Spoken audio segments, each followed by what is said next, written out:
Hello, everybody. This is Eric, aka Wolfbitten. This is in regards to Mr. Julian Assange. I've just called the Ecuadorian embassies in the United States. I called the one in Chicago, I called the one in San Francisco, and I called the one in Washington, D.C. last. The None of them were helpful. The first one that I called and the second one that I called both referred me to D.C. And when I talked to D.C., they got extremely nervous when I brought up the fact that Mr. John Kerry, Secretary of State Kerry, had actually threatened the Ecuadorian government that they would suffer grave consequences, quote unquote, if they didn't shut Julian Assange up. And then, of course, the next day was the last anybody had seen of Mr. Assange. So, when I brought this up with the embassy in Ecuador, or the Ecuadorian embassy in D.C., they got extremely nervous and they frankly just cut the call short. But I do want to give you some information here. I want to give you they're telling me, I asked specifically if anybody had called or emailed asking specific information about Mr. Assange, and they said no. So let's make sure that we do. I'm going to give you the telephone number for the Ecuadorian Embassy in D.C., and I'm going to give you their email address. Maybe you can join me, and thousands of us give them a call. It's 202 234 7200. That's 202 234 7200. That's the telephone number for the Ecuadorian Embassy in Washington, D.C. Their email address is embassy@ecuador.org. That's EMBASSY at ECUADOR.org. Let's put a fire under their feet, folks. Mr. Assange put his life on the line to give the world the truth. Now let's put a fire under their feet and get some proof of life for Mr. Assange. If he's still alive, we may in fact be able to help him. So let's get this rolling, folks. Thank you. Now here's the telephone call to the embassy. Check this out.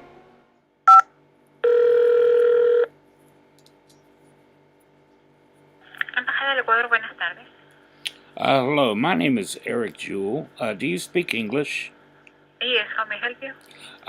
Yes, I was referred to you from the embassy in Chicago. The reason that I'm calling, this is in regards to Mr. Julian Assange. And I was told that you're fielding questions here about Mr. Assange. That information is only in our embassy in London. We don't have practically we don't have any interference in because the London embassy has the authorization of our government to take the decisions and everything. Okay, so have you been receiving a lot of calls about Mr. Assange? No, not at all. Lastly, no. No? Not any. Okay. No. Yeah, well, they told me in Chicago that you would have some sort of information. Is there any way that we could find out exactly what's going on? Has anybody there inquired about Mr. Assange? No. No, We and haven't received any call, any email requesting that information. No. and no press releases from the London office about Mr. Assange. Lastly, no, we don't. Okay. We don't have it. Okay, and if I asked you guys to inquire for me about Mr. Assange, would you be able to? Yeah, please send by email. Let me give you our email address. It's embassy at Ecuador.org.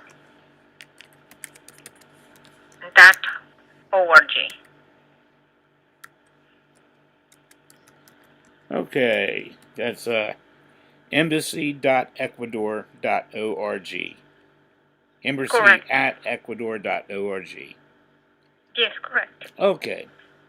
Okay, and should I ask for anybody's attention in this email?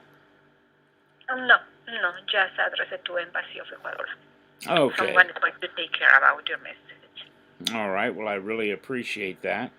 And is there any way that we could ask your embassy here in D.C. to specifically look into this too?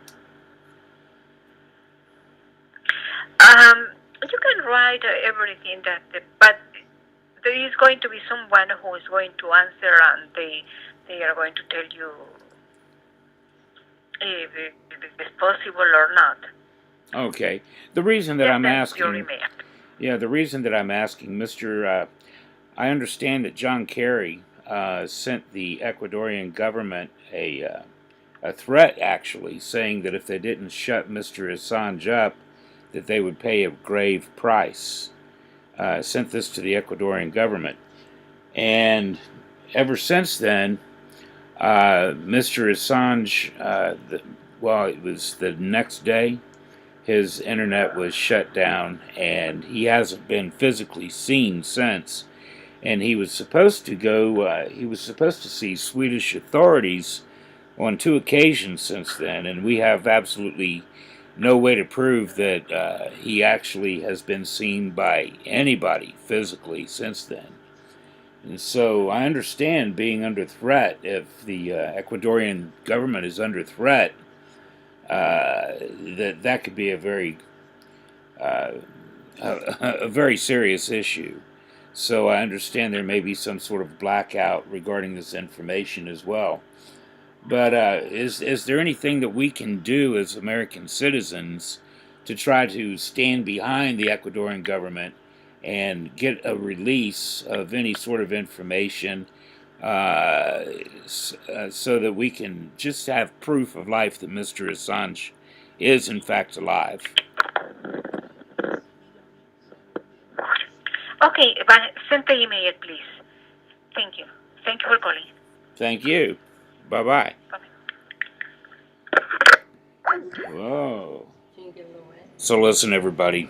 That's the phone call. And, I think there's a reason why John Kerry threatened the Ecuadorian government.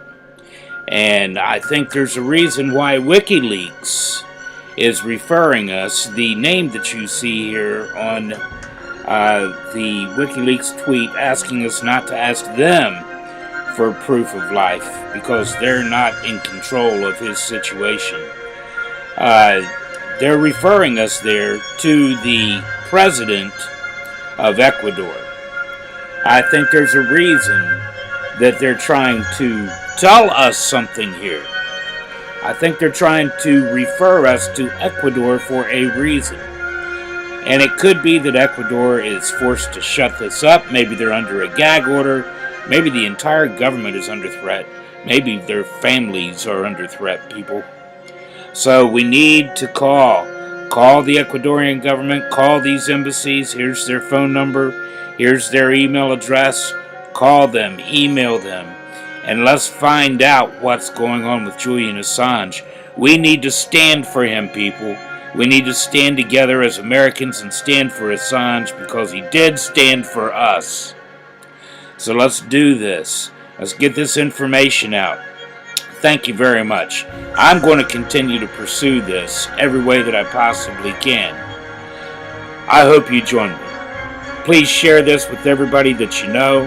Pass it on to every patriot that you know and have them do the same. Let's join in together. God bless you. Goodbye.